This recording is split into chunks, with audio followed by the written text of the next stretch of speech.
Hugh Grant has added another politician to his CV. From playing the Prime Minister in Love Actually to the corrupt Jeremy Thorpe in A Very English Scandal, the English actor has his fair share of politicians to his credit. Now, he's added another one with Edward Keplinger, the former chancellor ousted by Kate Winslet's Elena Vernham on HBO's The Regime. Keplinger, known for his far more progressive policies, has supposedly been living out his days in luxury in the country. But on Sunday's episode, Zubak, Matthias Schoenaerts, discovers that Keplinger has actually been imprisoned by Elena's regime this entire time. At Elena's direction, Keplinger endures regular beatings, but when Zubak is thrown in prison with him, he sees a chance to regain power. Until Zubak grows disillusioned with him and realizes that he's just as much a user as Elena. We caught up with Grant, who has become increasingly politically active over the last 2 decades, to talk about Keplinger's real aims, what would have happened if he'd successfully regained power, and whether or not Grant would ever go into politics himself. You partnered with Stephen Frears on this project. This is your 3rd time working together. What makes it such a great working relationship? Hugh Grant. He was kind enough to decide in 2015 that I was a better actor than I thought I was. He cast me in Florence Foster Jenkins with Meryl Streep. Just as I was really saying goodbye to show business, he hauled me back and that worked out well. I loved him as a person, and I found that I really shared his taste in scripts, and I liked the way he made films. I liked his style. So, we did that, and we did A Very English Scandal. The 3rd thing he sent me was this, and yet again, I felt, well, great taste, Stephen. Good writing.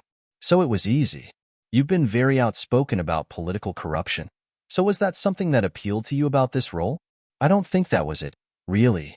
Although it may have been behind Stephen's thinking and asking me to play it. I was really not interested in politics at all until I was about 50.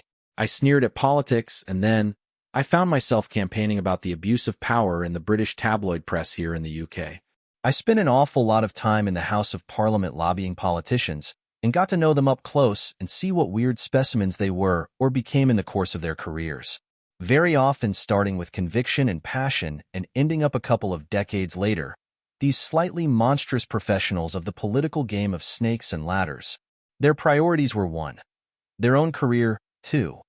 Their own party and smashing the other party, and somewhere, way down the list, was what's good for the country. So, I am quite interested in politics from that point of view. Keplinger certainly is an interesting specimen because it was always hard to decide if he really cared about the people, or whether it was a bit of a pose and he was more interested in revenge on Elena, who toppled him, and whether he was, like so many politicians, something of a narcissist who just wanted to be up there as the great leader. Do you think Keplinger was ever actually very benevolent or progressive? Or he's just as bad as Elena in a different way? He would have asked himself this question often in his darker moments. I suspect that he certainly convinced himself that he really believed in social justice and socialism when he was a student and a hot prof back at whatever university he was at, where he taught and where he attracted large crowds of young people, particularly female students. They liked his dissident cool. He probably did believe that he believed this stuff, but by the time this thing starts, what he's consumed with is loathing of Elena. She toppled him. She ruined his career. And of course, on top of that, she's got his family and he's powerless to do anything about it. Did you talk with Stephen or creator Will Tracy at all about how he was toppled? He seems almost too smart for that. Yes, and my question was it a fair and square election in which Elena was just legitimately elected on a great upsurge of populist opinion as with Brexit or Trump? Or was there skullduggery? Will said that there was a bit of skullduggery and that the USA had helped her come to power. But even so, I think he would be troubled by the idea that actually, even if it had been fair and square, she might have won because she has the common touch in the way that Boris Johnson had, for some reason, a common touch. Keplinger didn't have the common touch and might be seen as rather intellectual and privileged and aloof and out of touch. We see him try to convince Zubak to come over to his side and help him take back power. If he had been successful, what do you think would have happened? I can't remember what the people are thinking of Zubak at that stage. He was still quite popular by the time she decides to imprison him. He's quite popular with the people, so maybe there would have been a chance. But I have this feeling that the people would never really have taken Keplinger to their hearts again. He might have had a chance with Zubak, but then there would have been, presumably, a power struggle between the two of them. I think Zubak would have ended up murdering him. Keplinger would have died in a mysterious air accident. Keplinger's book is called Radical Democracy and Its Dialectics, which is such an absurd title. Did you have some loose notion in mind of what the book was about? I did. It was an academic tome that was quite difficult to plow through. He was a typical case of someone who was pretty much a Marxist when he was teaching in university. Gradually, all that has been watered down. You see in that penultimate scene with Zubak, there's a slight hesitation when the Zubak says, "And we will get rid of the Americans." And he goes, yeah, we will. But he's watering everything down. He's become a pragmatist and actually has come to roll his eyes, or worse, to despair or even loathe the idealists. Because the idealists get nothing done.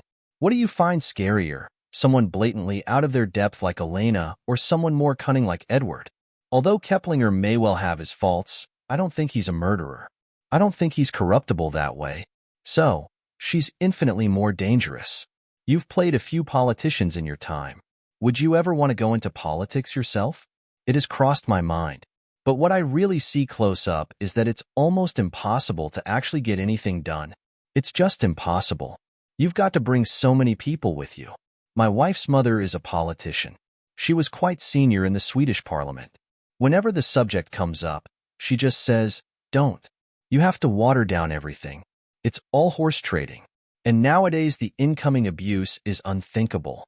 In 2019, the last general election here in the UK, I did mount a tiny campaign to try and persuade people to vote tactically because in our electoral system, this was the way to prevent Boris and company getting back into power. I campaigned in a few marginal constituencies for whoever was the closest rival to the Conservative candidate. Actually, I did very badly. We lost in every single constituency. What was interesting was the abuse that came in from the right. I never know if they're real or if they're bots. But they're good. They're brilliant at what they do. And it was absolutely terrifying. I've had a bit of it before during the Hacked Off campaign, but this was really extreme and shocking and threatening to one's family. So, I do see that you have to be either very brave or insane to go into politics in the digital age. This interview has been edited for length and clarity.